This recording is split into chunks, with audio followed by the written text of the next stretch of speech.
Why can't the HIV pandemic be ended by transplanting bone marrow, taken from a person with natural immunity to HIV, to everyone? Why some people can be cured, but other people can't be cured by a bone marrow transplant?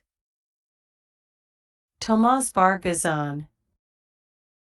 All HIV-positive people can be cured by a bone marrow transplant. That's not even an issue, you just need a donor that is a good match for you, and also carries the mutation that makes them naturally immune to an HIV infection. This isn't as hard as it sounds. On average, there should be one donor with an adequate match for you in a group of 30 to 60,000 randomly chosen people, and the mutation that grants you immunity to HIV occurs at about 1% of Caucasian population. That means all you need is to collect the data for 3 to 6 million donors, and you can cure anyone. If just USA, EU, UK, Canada, Japan, South Korea and a few others pooled their resources together, it wouldn't even be an issue. Really? This is entirely without sarcasm. It is eminently possible to do so. So why it's not being done? Because an allogenic bone marrow transplant is the single worst medical procedure out there. No, not because of the needles. This is just the donor anyway, he'll be fine. It is the recipient who suffers beyond measure. Allogenic bone marrow transplant has a death toll of about 20%. It takes 6 months to recover enough to resume something close to normal life, but you're likely to be permanently weakened by the ordeal. To speak nothing about how you feel when your body is blasted with enough radiation and flushed with toxic chemicals to destroy your own bone marrow.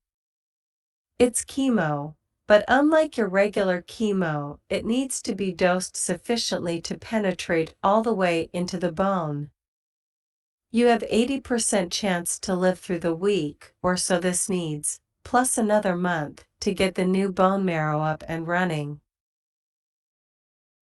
This is if all goes well, if there are no complications, and you don't suffer from a pulmonary infection from something you thought was completely benign, because even a limited immune system easily deals with various spores, but you go without for a week or so.